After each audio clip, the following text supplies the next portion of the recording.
Elisabeth Grimaud, bonjour. Bonjour Patrice. Est-ce que tu peux te présenter pour les gens qui ne te connaissent pas encore? Oui, alors je m'appelle Elisabeth Grimaud, je suis docteur en psychologie, je suis aussi chercheuse associée dans un laboratoire universitaire à Paris-Nanterre, c'est le laboratoire interdisciplinaire en neurosciences, physiologie, psychologie, apprentissage, activité physique et santé. Et je dirige un organisme de formation spécialisé dans la formation des personnes qui font de l'accompagnement. Waouh, bravo. Est-ce que tu peux présenter ton premier livre? Oui, oui, mon premier livre s'appelait «Beau, bien, bon», avec un sous-titre, que je n'ai pas trouvé. C'est l'éditeur qui l'a trouvé. J'ai accepté «La formule magique pour sourire à la vie». Oui, voilà, tu l'as effectivement, et très belle couverture. Et ce premier livre a été ensuite, réédité en format poche avec un autre nom, «Programmer votre cerveau pour le bonheur», et toujours aux éditions Marabout. Marabout et ensuite Marabout Poche. D'accord. Est-ce que tu peux nous raconter pourquoi tu as écrit ce livre et comment ça s'est passé après? Ouais, j'avais pas prévu d'écrire ce livre. C'est-à-dire qu'on est venu me chercher, c'est à la suite de conférences que je faisais sur ce thème-là, le beau bien bon, comme une méthode. Pour moi, c'est une méthode de bien-être basée sur les neurotransmetteurs. On active ces neurotransmetteurs et on peut soi-même fabriquer son propre bonheur. Donc je le présentais en conférence, et c'est en voyant un extrait vidéo d'une conférence sur LinkedIn qu'un éditeur est venu me contacter en me disant écoutez, moi ça m'intéresse, est-ce que vous pourriez écrire sur cette méthode? J'avais absolument pas prévu de le faire, et je vais même te dire, c'était pour moi très problématique dans la mesure où j'étais à ce moment-là en thèse de doctorat. Et en thèse de doctorat, c'est un peu comme en médecine, hein, on ne fait que ça, on n'a pas de vie à côté. Et puis bon, j'étais dans un contrat, avec un contrat à mi-temps, ce qui fait que je devais quand même trouver de l'argent pour payer l'autre moitié de moi. Et donc, c'est la raison pour laquelle je faisais ces conférences. Et puis, je me suis dit, si quelqu'un me propose d'écrire un livre, c'est peut-être la seule fois qu'on me le proposera dans ma vie. Donc, j'ai quand même souhaité le faire. Et donc, j'ai géré les deux et ça n'a vraiment pas été facile. Oui, les trois même. Ouais, ouais, ouais, absolument. D'accord, donc comment ça s'est passé? Alors raconte-nous un peu combien de temps ça a pris, est-ce que tu as fait appel à des personnes pour t'aider? Comment tu t'es organisé? Comment je me suis organisée? Alors, j'écrivais le matin, puisqu'ensuite, il fallait que je travaille. Donc, j'écrivais le matin. J'ai la chance d'être du matin, et donc et de savoir que le matin, je suis plus productive aussi. Et ce qui fait que j'ai utilisé, cette connaissance et cette façon d'être pour écrire le matin. Puis j'ai remarqué aussi que j'écrivais facilement dans les moments où ça allait mal, dans les moments de mélancolie, parce que, le beau bien bon, pour moi, ce sont vraiment mes ressources. Ce sont des guides au quotidien pour pouvoir arriver à aller mieux. Et donc j'expliquais un peu, ça a été aussi comment je faisais pour m'en sortir à ces moments-là, parce que ça arrive à tout le monde, hein, d'avoir des moments où on est un peu down. Bien sûr, oui, ça fait partie de la Voilà, vie. donc j'ai fait ça. Et alors, est-ce que quelqu'un m'a aidée? Non, personne ne m'a aidée. Et puis, à vrai dire, je voulais pas non plus trop en parler parce que j'étais pas censée écrire à ce moment-là. Le laboratoire dans lequel je travaillais n'était pas au courant de l'écriture de ce livre, ni même au moment de la publication. Je l'ai vraiment faite dans mon coin. Et ouais, j'écrivais principalement le matin. Et combien de temps ça m'a pris? Alors, pour le temps, ça m'a pris du temps. Et je remarque, parce qu'aujourd'hui, je suis aussi en train d'écrire un autre livre, que j'ai vraiment besoin de sentir, avoir le livre dans la tête avant de pouvoir le mettre sur le papier. Et ça peut demander, entre le moment de la signature et le moment où je commence à écrire la première phrase, hein, il peut y avoir 4-5 mois. Oui. Ouais, 4-5 mois avant que je ne puisse écrire une seule phrase, en fait. Et puis ensuite, les choses se déroulent assez facilement. Alors le plan, si tu veux, il a fallu que j'envoie un synopsis. Donc j'avais quand même écrit et envoyé un synopsis. Le synopsis a été validé, le contrat a été signé et j'avais un laps de temps. Mais ouais, j'ai vraiment dû attendre. Et puis ensuite, une fois que c'est parti, c'est parti. Alors qu'est-ce qui, a déclenché justement ce cette inspiration, ce déclic? Qu'est-ce qui a déclenché? Alors je fonctionne beaucoup tu sais, il y a les profils plutôt introvertis, les profils plutôt extravertis et moi je fonctionne beaucoup en relation avec les gens et c'est, une relation avec enfin voilà, une discussion avec quelqu'un qui m'a fait penser à quelque chose et là j'ai pu, poser ce que j'avais envie de faire. Donc en fait, ça a été en parler avec quelqu'un. Donc, c'est un livre papier, numérique, les deux? C'était un livre papier. Il a également été non, je crois pas qu'il ait été, non, il n'a pas été, fait en numérique. Non, c'est un livre papier. C'est un livre papier. On m'avait demandé couleur noir et blanc, j'ai préféré noir et blanc et parce que c'est un livre alors ça n'est pas du tout un roman, parce que je suis incapable d'écrire un roman, hein, ça je me considère comme pas compétente. En revanche, c'est un livre pratique, c'est un livre qui mêle la théorie et la pratique et que j'ai voulu volontairement accessible au plus grand nombre. Ça a été un, à la fois difficile et en même temps plaisant de transformer de la connaissance scientifique en une conversation. Je l'ai vraiment écrit comme si je parlais à quelqu'un, justement parce que je suis dans l'interpersonnel et ce que je peux peut-être dire à ceux qui souhaitent écrire, c'est que ça a bien fonctionné comme ça. Ouais. D'accord. Donc, combien de temps ça t'a pris entre le moment où tu as écrit la première phrase et le moment où le livre est sorti? 9 mois, le temps d'une gestation finalement. D'accord, d'accord. Et alors, est-ce que tu as les chiffres de vente de ton livre? Oui, alors il n'a pas du tout été vendu aussi bien que l'éditeur l'aurait souhaité, puisque, alors apparemment, il s'est retrouvé au rayon diététique, beau, bien, bon, alors qu'il aurait dû se retrouver au rayon ouais, développement personnel, mais même dans les sites en ligne, ben, on le retrouvait ailleurs. Donc non, il a pas, je crois qu'il a été vendu autour de 4000 exemplaires, quelque chose comme ça, alors qu'il était attendu à plus. Ce qui fait que non, l'éditeur était déçu. L'éditeur était déçu et c'est la raison pour laquelle ils m'ont proposé de le rééditer en poche parce qu'ils croyaient quand même au contenu du livre, mais sous un autre nom. Et pour trouver cet autre nom, on s'est basé sur le TEDx, puisque j'ai fait un TEDx à ce sujet. Et le TEDx s'appelait Programmer votre cerveau pour le bonheur. On a utilisé le même titre. Alors, le mot programmer me gênait un peu. Il m'a toujours un peu gênée, même si j'ai accepté hein, consciemment qu'il soit utilisé, il m'a toujours un petit peu gênée. Parce qu'il y a l'idée de programmation mathématique, alors que ce que je propose est profondément humain.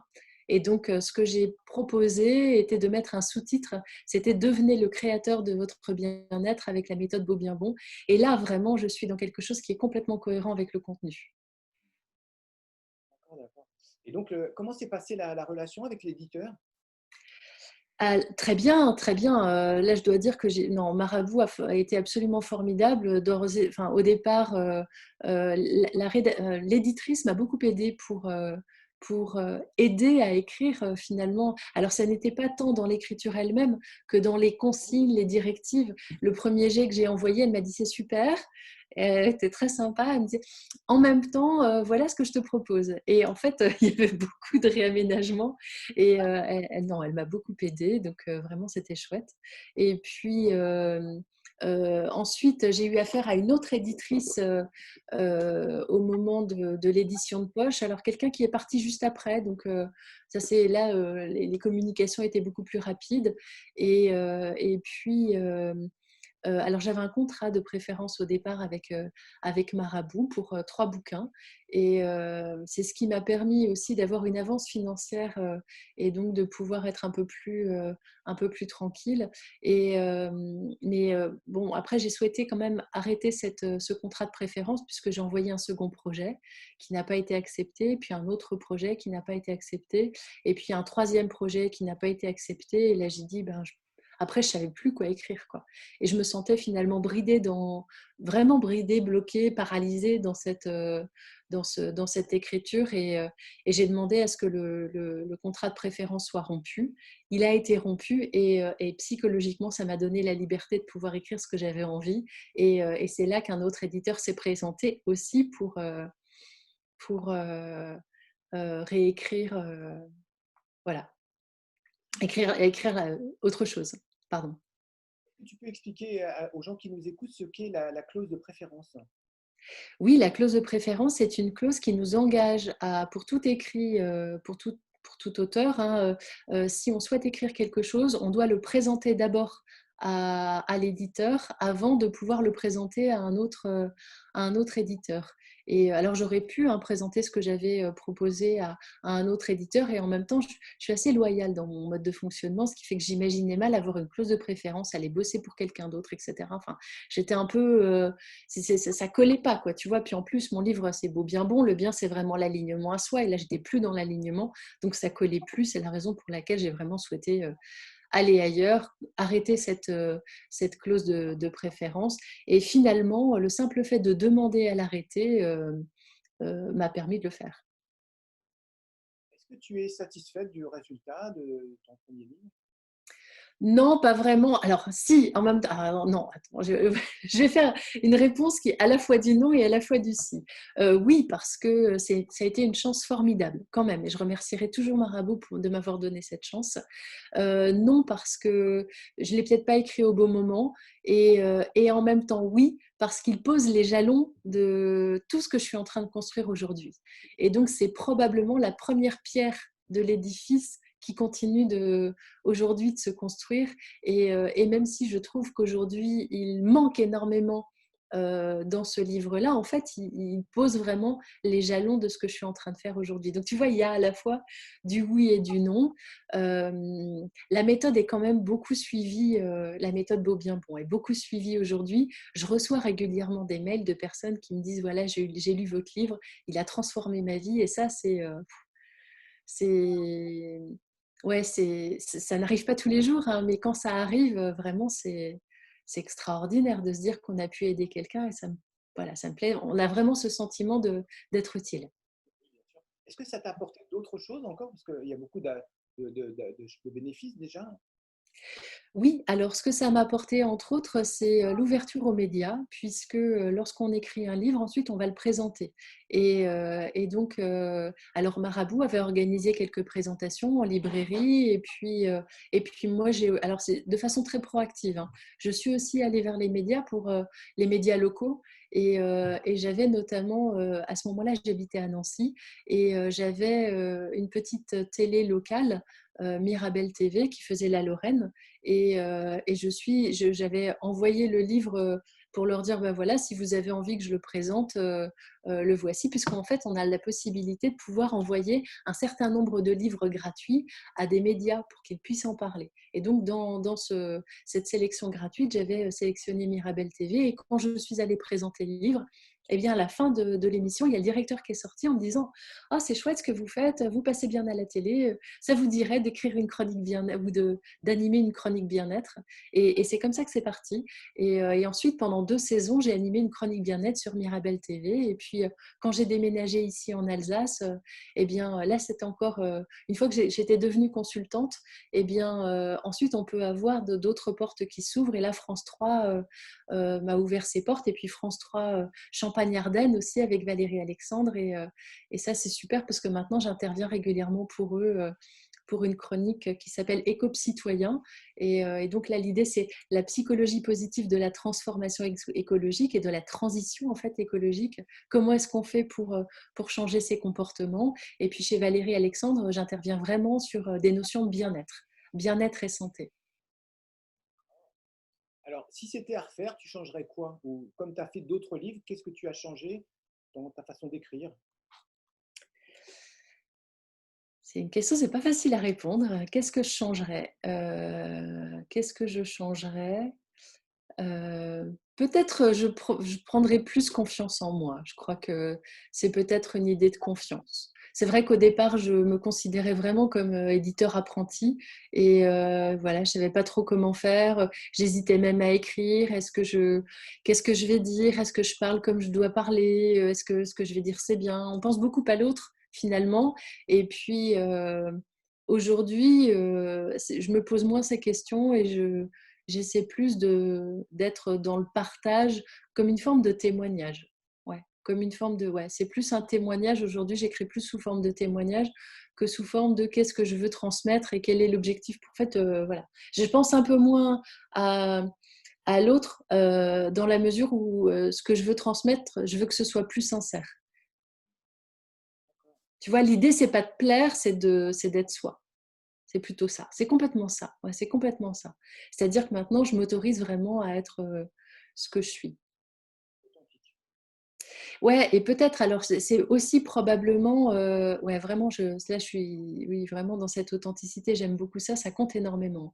Et sur la fin, quand dans le beau bien bon, plus parce qu'on relit son livre pour changer, pour faire des modifications, ensuite on nous envoie, tu sais, le, le livre avant pour faire les dernières modifications, et là je sais que j'ai modifier plein de mots pour que ce soit vraiment plus moi. Et aujourd'hui, je pense que j'aurais moins ça à faire dans la mesure où, dès le départ, je m'autorise à être moi-même. Est-ce que tu pourrais donner un conseil aux apprentis écrivains? Qu'est-ce que je pourrais donner comme conseil? Alors, ceux qui ont un éditeur ou ceux qui n'en ont pas? Les deux, ceux qui sont en train d'écrire, ceux qui veulent écrire, ceux qui ont envie d'écrire. Alors, ceux qui sont en train d'écrire, écrivez. Ça, c'est écrivez. Parce que c'est vrai que finalement, c'est ça. C'est bien de l'avoir en tête, hein. Ça, c'est bien, mais je pense que ça peut aussi être un vrai problème. Donc, ne gardez pas que ça en tête. Écrivez, ça, c'est important. Et puis, soyez vous-même. Je crois qu'aujourd'hui, vraiment, la différence d'un livre, c'est soi. C'est un petit peu comme en conférence. On peut être plein de conférenciers à parler de l'optimisme, plein de conférenciers à parler du bien-être, plein de conférenciers à parler du cerveau, mais chacun va avoir son angle d'attaque, et finalement c'est cet angle d'attaque qui va être intéressant, qui va faire qu'on va lire ce livre et qu'il va en ressortir quelque chose, et que ça va apporter quelque chose à l'autre. Donc peut-être soyez vous-même, partagez vos expériences, prenez du plaisir à lire, ne vous empêchez pas de lire quand ça, non, ne vous empêchez pas d'écrire quand ça va mal, parce que je trouve que finalement les plus beaux passages sont peut-être ceux que j'ai écrits au moment où j'étais un peu partie dans cette mélancolie, et puis dans les grands écrivains, il y avait aussi de grands, euh, voilà, des personnalités aussi, parfois même un peu pathologiques, hein, et c'est pas très grave. Pour l'écriture, c'est pas grave en tout cas. Voilà, donc autorisez-vous à être vous. Est-ce que tu as une anecdote à nous raconter par rapport à Qu'est-ce que j'ai comme anecdote à raconter? Qu'est-ce que j'ai comme anecdote à raconter? Si, ça c'est quelque chose qui me parlait, enfin qui m'étonne à chaque fois, et on me le dit, c'est pas une, c'est plusieurs, hein, mais quand j'allais en librairie et qu'une personne avait déjà lu le livre, mais me voyait en librairie, puis venait avec son propre bouquin pour avoir la dédicace, et puis alors aussi parce que peut-être que les gens m'entendaient en chronique TV, mais une des plus belles choses qu'on m'a dites, c'est: quand je vous lis, j'ai l'impression de vous entendre parler. Et ça, c'est beau. Vraiment, je trouve que c'est chouette, et donc je le souhaite ouais, je le souhaite vraiment. Ça fait vraiment partie ouais, des choses qui marquent, en tout cas, quand on nous le dit. Est-ce que tu peux nous parler de tes projets d'autres livres, si tu en as un? Ouais, alors je suis en train d'écrire un livre là sur la méthode. Et donc là, la méthode que j'utilise actuellement, et donc c'est à la fois un lien entre mes travaux de recherche, ma thèse, et puis l'organisme de formation dans lequel je suis aujourd'hui. Moi, j'ai fait mes travaux sur la stimulation cognitive par les jeux, c'est-à-dire comment entraîner le cerveau à l'aide de jeux. Et voilà ce sur quoi je suis en train d'écrire aujourd'hui. Alors, c'est aussi un autre exercice parce que c'est à la fois entre du théorique et de la pratique. Et c'est aussi très intéressant, mais il m'a fallu exactement les mêmes phases, c'est-à-dire ce temps de latence nécessaire pour pouvoir ensuite passer à l'écriture. Avant l'interview, tu m'as parlé du fait que tu avais participé à un livre en écrivant un chapitre. Oui, exactement. Alors ça, c'est un livre qui a été écrit par Charles-Martin Crum et Cyril Tarquinio sur la psychologie positive. C'est le courant de recherche dans lequel je travaille au labo. Et donc, l'idée était de mettre à jour les connaissances en psychologie positive. Et on on m'a demandé d'écrire le chapitre sur la psychologie positive et les neurosciences. Et ça, c'est aussi très intéressant. Alors, on ne gagne rien, on ne gagne pas d'argent à écrire un chapitre, puisque là, c'est un ouvrage collectif. En revanche, je trouve que c'est intéressant dans la mesure où ça participe à la notoriété et j'ai aussi eu des retours liés à l'écriture de ce chapitre. Donc, j'encourage aussi, c'est peut-être aussi un premier pas, peut-être un premier acte d'écriture à faire que d'écrire un chapitre pour quelqu'un d'autre. Ça permet ensuite de pouvoir aller vers son propre projet. Donc, ça, c'est aussi une belle expérience. Est-ce que tu peux nous montrer les couvertures de ton ou tes livres si tu les as? Non, je les ai pas. C'est ce que non, ce que je disais tout à l'heure, je les ai pas. Je l'ai pas retrouvé aujourd'hui. Je l'ai laissé ailleurs, donc je l'ai pas. Alors, donc il y a 3 livres hein, principalement. Les 3 principaux, ça va être Beau, bien, bon. Alors celui-ci, c'est le livre initial. Ouais, c'est mon tout premier bouquin et en fait, c'est celui qui ouvre la porte à la suite. Il y a Programmer votre cerveau pour le bonheur, qui est la version poche du Beau bien bon, avec quelques modifications quand même, puisqu'il y a eu 1 an d'écart entre le premier et le second. Et donc, ça m'a permis également de mûrir. Et le 3e livre, c'est La psychologie positive. Donc, c'est État des savoirs et champs d'application par Charles-Martin Crum et Cyril Tarquinio. Et là, j'ai écrit le chapitre 2 sur la psychologie positive et les neurosciences, et où j'ai exploré un peu comment les neurosciences parlaient et avaient évalué, c'est pas avaient évalué, mais exploré plutôt certains champs de la psychologie positive, comme la méditation, comme l'empathie, comme la stimulation cognitive également. Et là, vous avez un clin d'œil, c'est pas un clin d'œil, en fait, c'est un résumé des recherches qui ont été faites dans ces champs-là. Voilà. Et le prochain, normalement, ce sera pour janvier 2021. Waouh, super. Ouais. Bah, C'est écoute, c'est- c'est c'est une belle activité, l'écriture. Ça n'est qu'une activité complémentaire, hein. Très peu d'auteurs ont la possibilité d'en vivre, mais c'est une très belle activité. Et je te remercie également pour tes conseils, puisque c'est vrai qu'on se connaît depuis un moment. Et je me souviens quand j'étais en train d'écrire, tu m'avais également fourni voilà, des conseils précieux qui boostent et qui aident à aller de l'avant. Merci à toi. merci à toi surtout, Elisabeth. Et puis bonne continuation pour tes livres. Merci, merci, merci, merci à toi aussi. Et bon courage à tous, bon courage à tous ceux qui écrivez. Et soyez confiants, ça prend le temps que ça prend, mais on peut écrire un livre en 1 an, on peut écrire un livre en 5 ans, on peut aussi écrire un livre en 10 ans et c'est OK. Merci pour ce conseil.